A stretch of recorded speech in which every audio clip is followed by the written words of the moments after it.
मिलके पूछो भैया मरने तक का टाइम नहीं। और सोचो क्या मरने के लिए टाइम निकालना पड़ता है, वो तो खुद ही निकल आता है। करे तो जल्दी, चले तो जल्दी, सोए तो जल्दी, खाए तो जल्दी, परे तो जल्दी, जाए तो जल्दी। टाइम नहीं है किसी के पास, वक्त नहीं है किसी के पास। आप लोग बैठे जरूर हो यहां, लेकिन टाइम नहीं है।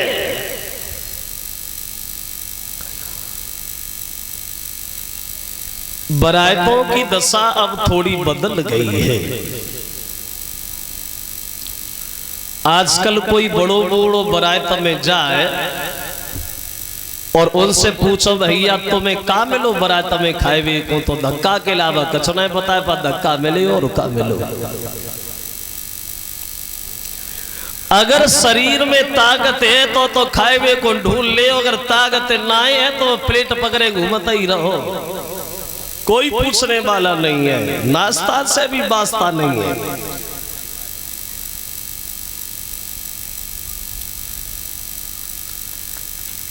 वैसे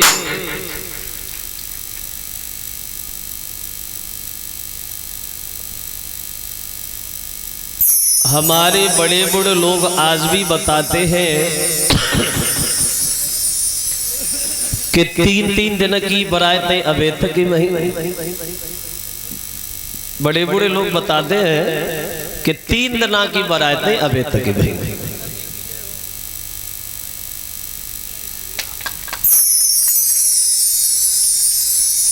तीन दिन बरातें रुका करती थी। पहले दिन जाती थी, दूसरे दिन रहती थी, तीसरे दिन आती थी। काऊ को 5 साल बाद गोनो हो तो, काऊ को 3 साल बाद गोनो हो तो, काऊ को 2 साल बाद गोनो हो तो अब टाइम ही नहीं। अब टाइम नहीं, अब ब्याह बाद में हो तो गोनो पहले हो ही जाते। ये हंसने वाली बात नहीं है, सही बात है। ब्याह बाद में गोनो पहले, वो पेपर में नहीं आता है चटमगनी पट ब्याह, पेपर में देते हैं चटमगनी पट ब्याह, पट ब्याह चट बच्चा दे रहे। समय नहीं रहा है, वक्त नहीं रहा है, जमाना बदल गया है। भगवान श्री राम की बारात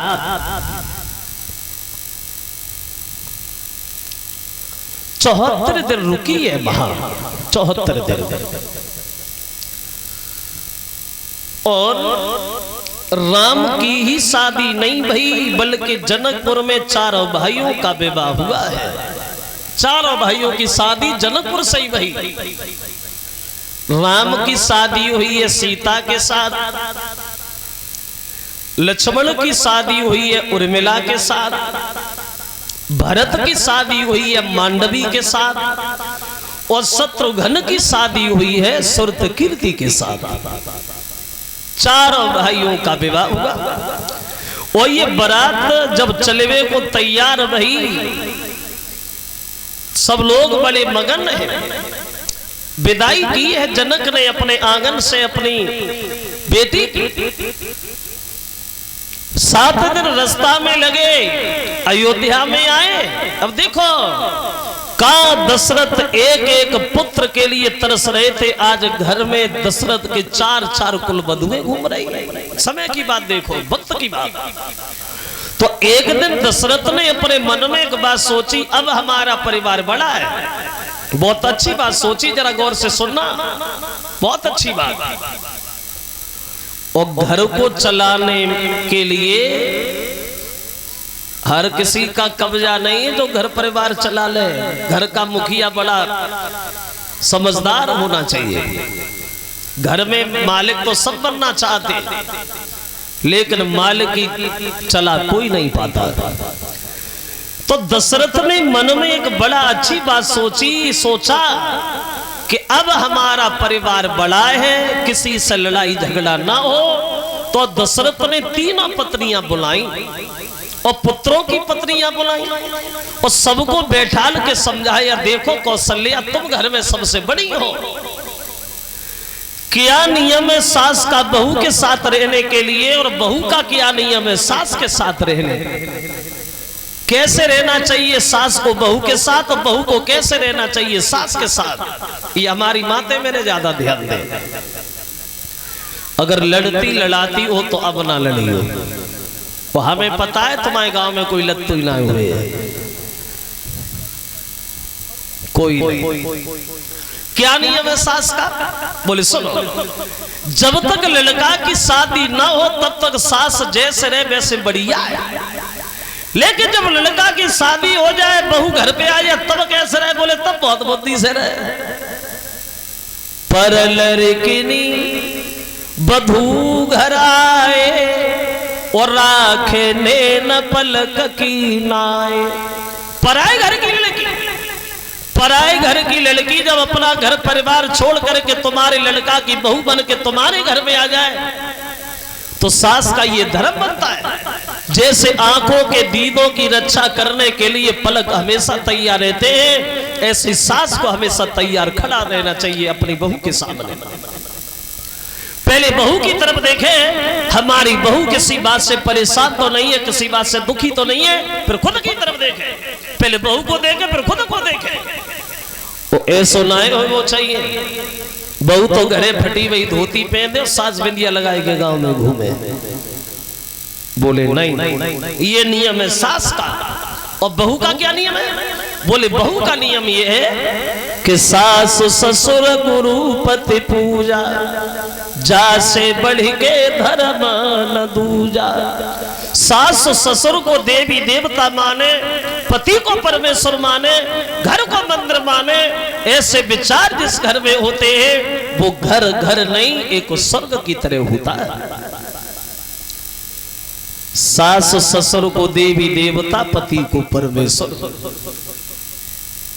और देखो खुद अंदाजा लगा, भागवत में तो यहां तक लिखा है, अगर स्त्री के सास ससुर पति घर पे मौजूद है तो उस स्त्री को मंदिर में पूजा करने का कोई अधिकार नहीं है। सास ससुर को देवी देवता, पति को परमेश्वर, घर को मंदिर। अब खुद सोचो, सास ससुर घर पे द्वार पे बैठे भूखे रो रहे हैं, बहू ने रोटी भी नहीं दे रही और मंदिर में जाके घंटुरिया बजाए तो क्या हो जाएगा? लेकिन पहले सास ससुर की पूजा होती थी, अब थोड़ा बदलाव आ गया है। वैसा नहीं है कि पूजा ना होती तो है, लेकिन इतना अंतर है, पहले वे छोटी माई अगरबत्ती लगाई जाती है थी, उनसे काम नहीं चलता, वे लंबी माई उठाई जाती। मैं तो देखता रहता हूँ, घूमता रहता हूँ। बहुअन को देखो शासन से नित उठ के रारे मचाती है, वो घर को जितनों काम काज सब बुढ़ियन पे करवाती है। अब घर को खाना नी को न लागे, होटल को मोहबाती है, पति सेवा तो भार गई जे उलटो राम जमाती है। अब सास को तो चाहिए बहू सीता जैसी। सास आज के जमाने में क्या सोचती, हमारे घर में बहू आए सीता जैसी, लेकिन सीता जैसी तब आए जब तुम कौशल्या बन के तो दिखा। और बहू को चाहिए सास कौशल्या जैसी, लेकिन सास तभी तो कौशल्या जैसी मिलेगी जब तो सीता बन जा। एक बात ध्यान रखना, अगर तुम घर में झगड़ा नहीं चाहते हो तो ये बात ध्यान रखना, सास और बहू में कभी लड़ाई हो ही नहीं सकती अगर हमारी बात मानो तो। जिस दिन सास अपनी बहू को अपनी सगी बेटी का दर्जा दे दे, सास जिस दिन अपनी बहू को अपनी सगी बेटी मान ले और बहू जिस दिन अपनी सास को सगी मां समझ ले, उस घर में सास और बहू में कभी लड़ाई हो ही नहीं सकती। अब सासों को अपनी बेटियां बहुत प्यारी, लेकिन बहू बहुत खराब आई है। ये अधिकांश देखने में आता है। सास अपनी बेटी के लिए पूरा घर बांधना चाहती है, सब ले जाए, कैसे भी निकल जाए, लेकिन सासों को बिटियां तो प्यारी है, लेकिन बहू बहुत खराब आई है। और बहू को भाई अम्मा बहुत अच्छी है, लेकिन सास डांड मिल गई है। तो सास जिस दिन अपनी बहू को बेटी समझ ले और बहू अपनी सास को माँ का दर्जा दे दे, तो उस घर में सास और बहू में कभी लड़ाई हो ही नहीं सकती। और रामायण हमें ये सिखाती है, जीवन में अगर सुख से रहना है तो रामायण जरूर पढ़ना। रामायण में बहुत कुछ है परिवार के बारे में। तो ये भरत जो है वो शादी के 1 साल बाद ननिहाल को चले गए। शादी के 1 साल बाद भरत ननिहाल में चले गए और शादी के 12 साल 3 महीना बाद राम के राज तिलक की तैयारियां होने लगी हैं। वहां 12 साल 3 महीना बाद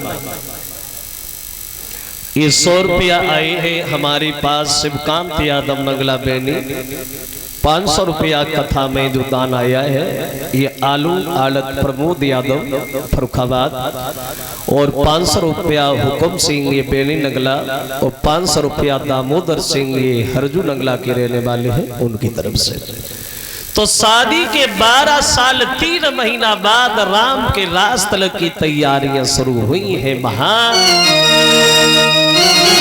एक लाल छोटा सा कीर्तन हो जाए धीरे धीरे।